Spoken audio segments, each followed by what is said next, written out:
Waduh, Pastor.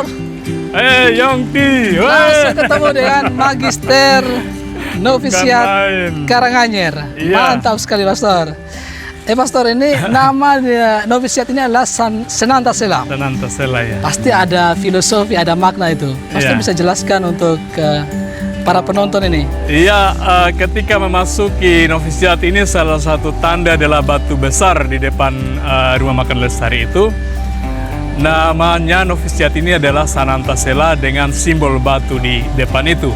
Jadi Sanantasela itu diberikan oleh Romo Pribumi MSC pertama, Romo Theodorus Patmowijoyo. Sanantasela itu dari bahasa Jawa. Sananta artinya pencetakan dan sela artinya batu. Jadi Sanantasela adalah batu pencetakan.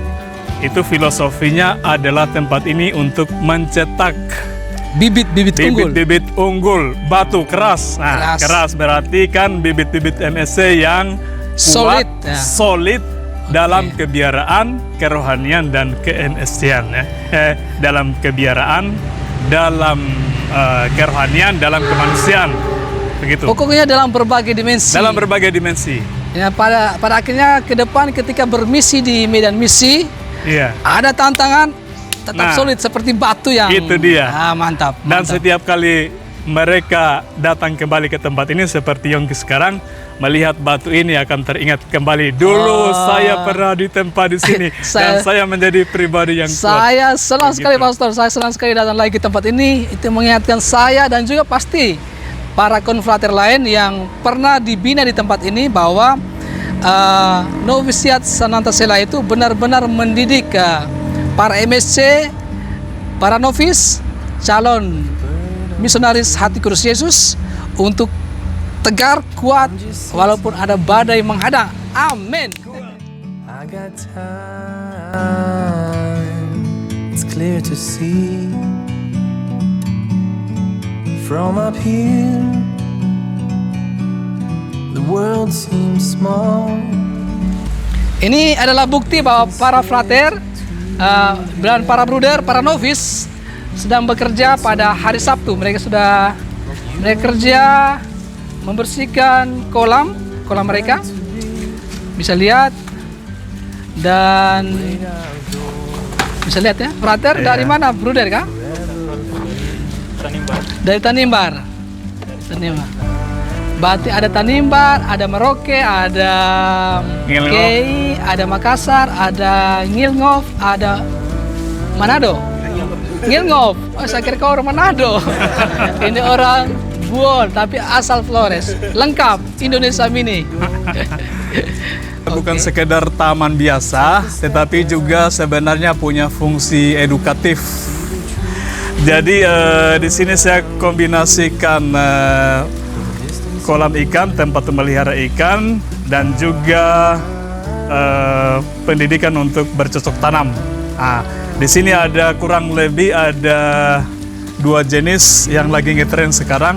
Yang pertama itu aquaponik, itu gabungan antara beternak ikan dan tanaman. Jadi tanaman ini mengambil nutrisi dari kotoran ikan, sehingga ikan yang kita kasih makan pelet itu menghasilkan sesuatu yang nanti dikonsumsi oleh tanaman. Ini sistem aquaponik. Lalu kemudian dari air yang dipakai oleh tanaman itu kemudian dihasilkan air yang lebih berkualitas untuk ikan yang ada di atas sana, itu ikan mas, ikan koi dan sebagainya. Kemudian yang kedua, sistem budik damber, itu bercocok tanam, memelihara atau budidaya ikan dalam ember. Yang biasa saya gunakan itu ikan lele dan tanamannya tanaman kangkung. Juga di sana ada fungsi saling menguntungkan, ya, mutualisme, di mana kangkung-kangkung ini makan dari kotoran lele yang ada dalam ember. Satu ember bisa kita taruh sampai 40 ekor lele, ya, dan kita bisa panen dalam waktu 2,5 bulan. Ya, jadi di sini ya kegiatan selingan, sebetulnya selingan pembinaan, tapi juga punya fungsi edukatif tentang lingkungan hidup, tentang pembinaan untuk memelihara kehidupan di sekitar kita dan juga memanfaatkan waktu secara kreatif. Ya, Jadi begitu. sangat sesuai dengan spirit dari Paus Fransiskus ya Pastor, Laudato Si yang Kira-kira menjadi begitu. kita baru merayakan 5 tahun Laudato Si, dan novisiat Karanganyar ini telah mengaplikasikan spirit Laudato Si. Luar biasa Pastor, karena ini sangat berguna bagi MSC masa depan, sehingga mereka pada akhirnya ketika di lapangan mereka menjadi MSC yang pro lingkungan dan tentunya mencintai lingkungan dan mengajak sebanyak mungkin orang umatnya untuk mencintai lingkungan. Mantap.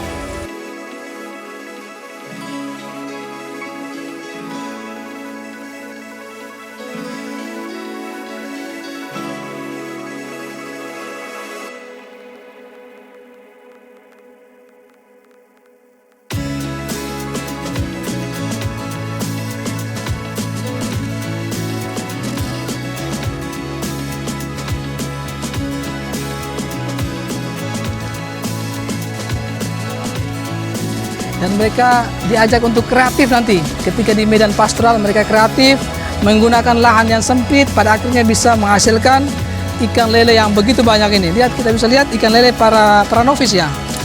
Oke.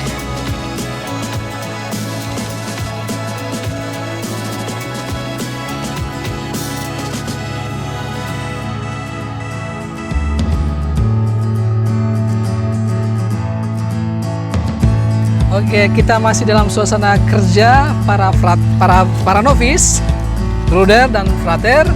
Sebagaimana saya katakan tadi, para novis di MSC ini berasal dari berbagai daerah di Indonesia, dan kita punya novis yang luar biasa dari Maroke ya. Maroke. Ini Keuskupan Agung Maroke adalah tempat karya MSC, dan kita bisa dengar tahu MSC dari mana ini? Ya, pertama saya kenal MSC itu karena banyak para pastor MSC yang berkarya di sana. Ya.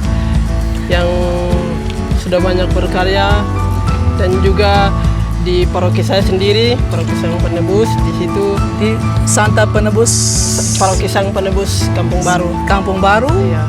Di daerah mana? Maroke? Di daerah Merauke. Situ ada para pastor MSC yang berkarya di situ, dan saya tertarik dengan apa yang mereka bawakan, dengan sifat mereka, dengan cara-cara mereka, pembawaan mereka. Dan cara hidup para MSC di tempat karya di Maroke membuat nama Frater Roberto tertarik menjadi MSC. Luar biasa. Kita tahu bahwa MSC dari Maroke sudah ada begitu banyak. Ada Pater Felix Amias, ada Pater Simon Kaise yang saat ini berkarya di daerah Sambiut, Sulawesi Tengah, dan masih banyak lagi.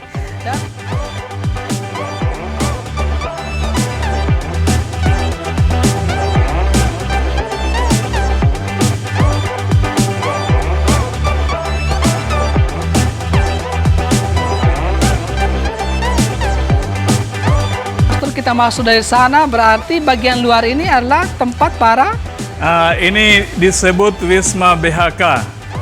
ini tempat untuk para pembina, Bukan, ini para tamu. para tamu ya. Dulu sebenarnya ini adalah pastoran. Kemudian setelah pastoran Karanganyar itu punya tanah sendiri, punya bangunan sendiri di Gang Merpati. Sekarang ini difungsikan sebagai wisma, tempat para tamu. Tetapi juga kadang-kadang ada teman-teman kita yang minta bantuan untuk retret pendampingan ya dari PBHK, ADM atau dari kongregasi lain untuk persiapan kaul ataupun retret pribadi. Kita di sini para staf novis juga menyediakan waktu untuk pendampingan bagi mereka. Mereka bisa tinggal di sini dan punya kapel sendiri di sudut. Jadi untuk pelayanan bagi teman-teman kita yang membutuhkan. Berarti bagian luar adalah tempat wisma, dan bagian dalam ini adalah tempat bagi para novis ya, bagian dalam. Iya, ini yang di dalam khusus untuk para novis dan para staf. Memang dibuat bangunannya supaya mereka memiliki rasa nyaman, rasa aman, dan rasa tenang selama masa proses pembinaan di novisiat, karena mereka membutuhkan suasana itu supaya bisa masuk lebih dalam lagi dalam dirinya menuju tadi pengalaman rohani. Diharapkan dengan masuk ke dalam diri mereka, mengolah luka-luka batin mereka, mengolah pengalaman-pengalaman disintegrasi dalam hidup mereka di masa lalu. Di sana mereka menemukan Tuhan yang mencintai, menyertai, setia dalam hidup mereka. Itulah yang kita sebut sebagai pengalaman hidup rohani, yang merupakan dasar atau fondasi tadi kehidupan religius. Oke, tadi kita sudah mendengar penjelasan bangunan di sebelah itu, dan tentunya kita ingin untuk masuk ke dalam bangunan tempat pembinaan para novis, baik frater maupun bruder. Dan pastor, bolehkah saya masuk? Saya mau lihat-lihat. Saya dulu novis di sini. Iya, tahun berapa? Tahun 2006-2007. Oh. Dan tentunya saya ingin kembali untuk melihat ke dalam Ya. dan Dan pasti masih ingat fungsi-fungsinya. Jadi bisa menjelaskan mungkin ada dengan tempat-tempat yang ada perubahan, mungkin ada dulu perpustakaan, sekarang ruang baik. Iya. pertemuan Ya, atau ruang pertemuan, konferensi. tetapi fungsinya tetap Sama. Iya. Nanti saya bisa lihat, Pastor? Iya, silakan, Oke, silakan. Pastor. Halo Mas Paryono, saya ada di Novisiat Senantasela, ada Pater Sisko, ada Romo Aris, dan kami masih melihat peninggalan bersejarah dari Mas Paryono yang dengan setia mengerjakan tempat untuk papan album ini. Mantap kan? Terima kasih Mas. Para novis MSC datang dari berbagai suku bangsa di Indonesia. Ada dari Papua, ada dari Manado, dari Ambon atau Maluku, dari daerah Kepulauan Maluku, daerah Flores, daerah Kalimantan, daerah Jawa, sehingga ada warna-warni wajah di novisiat Senantasela seperti Indonesia Mini, sehingga ini menjadi tempat bagi para novis untuk belajar mengenal budaya lain, sehingga pada akhirnya mereka bisa bekerja dengan sesama dari suku bangsa yang berbeda. Mereka siap sedia diutus kemanapun mereka pada akhirnya diutus. Selain tempat-tempat tadi, juga tak ketinggalan juga ada dapur. Biasanya ada ibu dapur, tetapi pada setiap hari Sabtu, frater-frater diajak untuk masak sendiri. Karena pada akhirnya juga ketika di medan pastoral nanti, mereka harus mampu masak sendiri. Tidak harus tunggu ibu dapur memasak untuk mereka, tetapi mereka harus masak sendiri. Mana frater? Ini kita lihat frater sementara masak ya. Frater masak apa nih frater? Sayur. Mantap. Ini ada lauk, ada ikan ya? Iya. Ada ikan. Ini sebagai latihan untuk masak. Frater itu bruder? Ya. Bruder, frater. Frater coba. Frater dulu tahu masak ya? Atau baru latihan-latihan lagi? Latihan nanti di novisiat. Latihan nanti di novisiat, sehingga pada akhirnya ketika jadi pastor tak tunggu ibu dapur masak ya? Begitu. Mantap, mantap.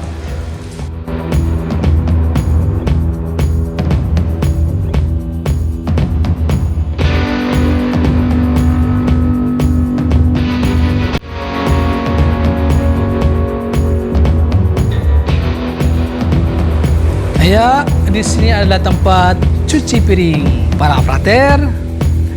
Di sini ada frater sedang bakar-bakar ayam nih. Luar biasa, tadi sudah masak di dalam, sekarang masih masak di luar ya. Bakar ayam.